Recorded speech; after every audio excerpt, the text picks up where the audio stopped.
दोस्तों, आज की वीडियो को शुरू करने से पहले आपसे कुछ सवाल है। क्या आपने कभी सांप देखा है? और अगर आपने सांप देखा है तो कितना बड़ा सांप देखा है?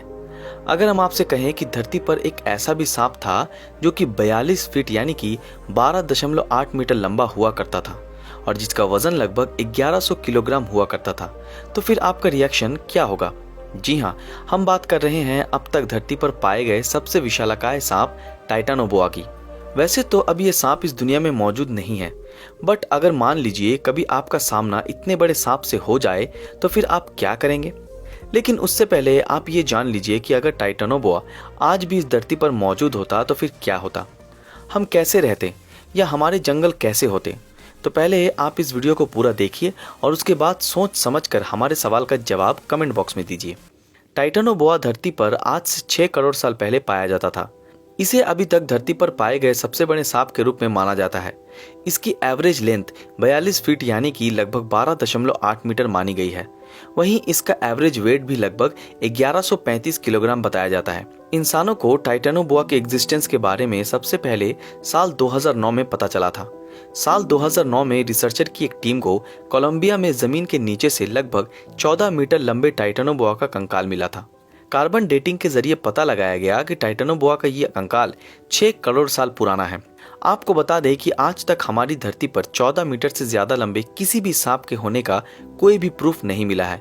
ऐसे में टाइटानोबोआ को अब तक धरती पर पाए गए सबसे लंबे सांप के रूप में माना जाता है। टाइटानोबोआ से पहले धरती पर मिले सबसे बड़े सांप की लंबाई 10 मीटर ही थी। टाइटानोबोआ के पास वेनम नहीं था, लेकिन फिर भी इसे अर्थ के अब तक के मोस्ट डेंजरस एनिमल की लिस्ट में रखा गया है।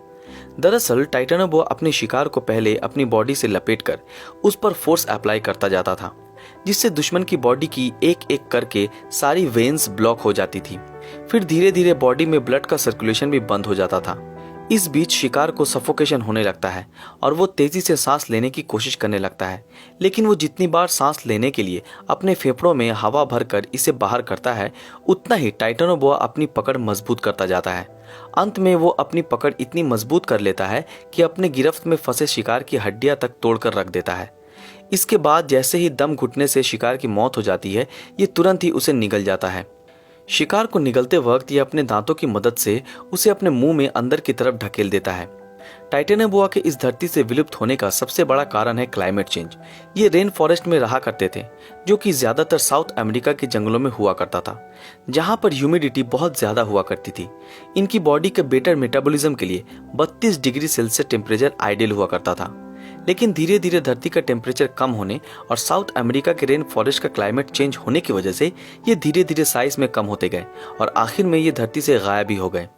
बट अगर टाइटानोबोआ आज भी धरती पर मौजूद होता तो फिर जरा सोचिए क्या होता।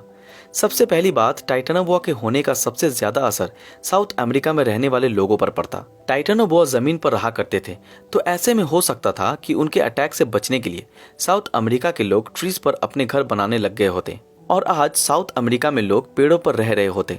दूसरी बात यह भी हो सकता था कि टाइटानोबोआ अब तक धरती के अलग अलग रेन फॉरेस्ट में भी पहुंच चुका होता और फिर दुनिया की कुछ % आबादी हमेशा टाइटानोबोआ के खौफ में जी रही होती। और मे भी ऐसा होता कि लोग टाइटानोबोआ के डर से धरती के साउदर्न पार्ट में रहना पसंद ही नहीं करते।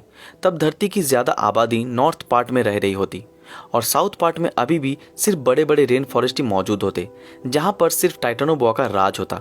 लेकिन धरती पर ऐसा कोई भी जानवर नहीं है जिस पर इंसानों ने अपना काबू नहीं पाया है। ऐसे में टाइटानोबोआ पर भी इंसान ने जरूर अपना एक्सपेरिमेंट शुरू कर दिया होता और ऐसा हो सकता है कि टीवी के वाइल्ड लाइफ चैनल्स पर अक्सर टाइटानोबोआ के ऊपर बनी डॉक्यूमेंट्रीज भी देखने को मिलती। वैसे टाइटानोबोआ को जू में रखना पॉसिबल नहीं होता, क्योंकि लगभग 42 फीट लंबे सांप को संभालना वाकई में बहुत मुश्किल काम होता। सो टाइटानोबोआ से मिलने के लिए इंसानों को रेन फॉरेस्ट में ही जाना पड़ता।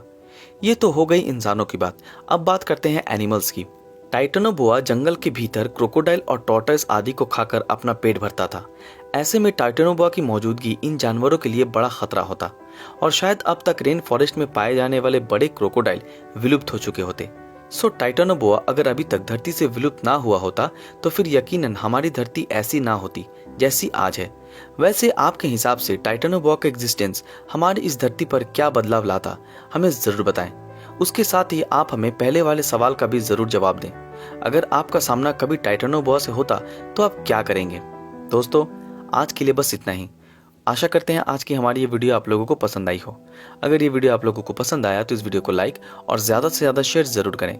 और जिन लोगों ने हमारे फेसबुक पेज ब्रीदिंग नॉलेज को फॉलो नहीं किया वो तुरंत फॉलो कर दें। तो फिर मिलते हैं आपके साथ अगले वीडियो में, तब तक के लिए अलविदा।